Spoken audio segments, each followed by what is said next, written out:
ओम नमो दिव्य महादिव्य शिवाय सत्यम नमः नमः प्रकृते भद्राय नेता प्रणता स्म सज्जनों, आप देख रहे हैं हमारे अनंत पत्र न्यूज चैनल पर श्री मत्स्य महापुराण की कथा।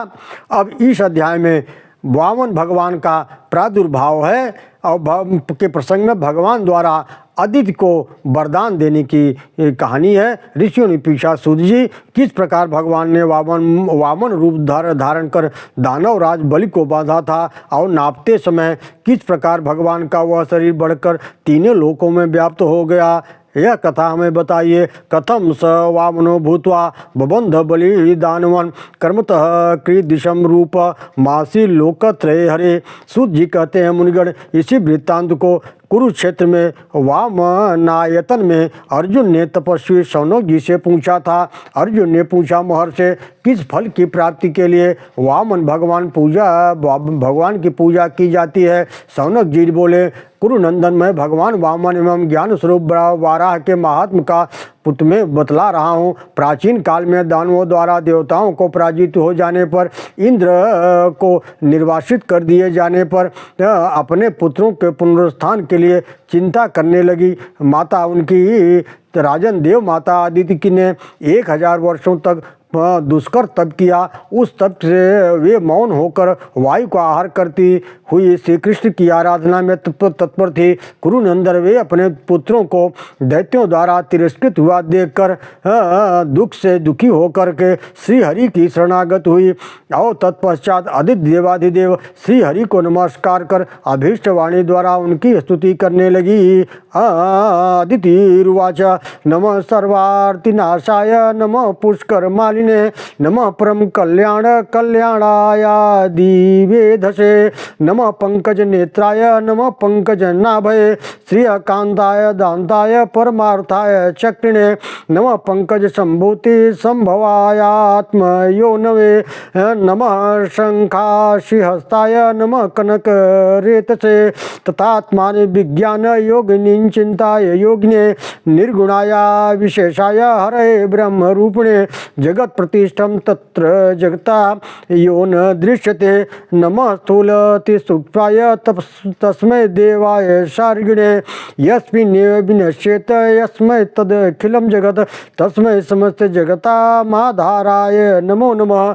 आद्य प्रजापतिर्याय प्रभूणां पति पर पतिसुराणां तस्मै नमः कृष्णाय वेदसे। अदिति बोली, सभी के दुख को नाश करने वाले आपको नमस्कार है। कमल मालाधारी प्रणाम है। परम कल्याण के कल्याण स्वरूप अदिति विधाता को अभिवादन है। आप कमल नेत्र कमल नाभि लक्ष्मीपति दमन करता परमार्थ स्वरूप चक्रधारी हैं। आपको बारंबार नमस्कार है। शंख चक्र खड्ग धारण कर एवं स्वर्ण रेता है। आपको बारंबार आत्मज्ञान विज्ञान के योगियों द्वारा चिंतनीय आत्मयोगी निपुण अवशेष ब्रह्म स्वरूप श्री हरि हैं।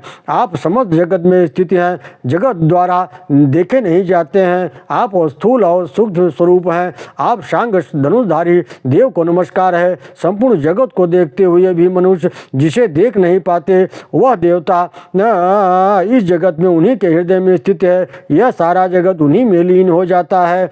उन्हें बारंबार प्रणाम है। प्रजापतियों में अग्रगण्य, प्रभुओं के भी प्रभु, परात्पर और देवताओं के स्वामी है। आदिकर्ता श्री कृष्ण को प्रणाम है। यच तत्सुक्तम ये भूयाश्चातो जनार्दन सत्येन तेन शकला पूर्यंता ये मनोरथ। हे जनार्दन, इस सत्य के फलस्वरूप मेरे सभी मनोरथ पूर्ण हो जाएं। श्री भगवान ने कहा, धर्म आज्ञा अदिति ने तुम जिन मनोरथों को प्राप्त करना चाहती हो, इनके शौनक जी कहते हैं, इस प्रकार स्तुत किए जाने पर भगवान वासुदेव अदिति के समक्ष उपस्थित हो गए और कहने लगे। श्री भगवान उवाच, शृणुत्वं सुमहाभागे वरो यस्ते हृदय स्थितः तमासु ब्रियतां कामं श्रेयस्ते संभविष्यति मद्दर्शनं मे विफलं न कदाचित भविष्यति। भगवान ने कहा, धर्मज्ञ आदित्य, तुम जिन मनोरथों को प्राप्त करना चाहती हो उन्हें तुम मेरी कृपा से प्राप्त करोगी, इसमें संदेह नहीं है। तुम्हारे हृदय में जो वरदान स्थित है उसे शीघ्र ही इच्छानुसार मांग लो, तुम्हारा कल्याण होगा, क्योंकि मेरा दर्शन कभी भी विफल नहीं होता है। अदिति बोली, भक्त वत्सल देव, यदि आप हमसे प्रसन्न हैं तो मेरे पुत्र इंद्र पुनः त्रिलोकी का स्वामी हो जाएं और असुरों द्वारा मेरे पुत्र का राज छीन लिया गया है उसके यज्ञ भागों पर भी अधिकार कर लिया जाए।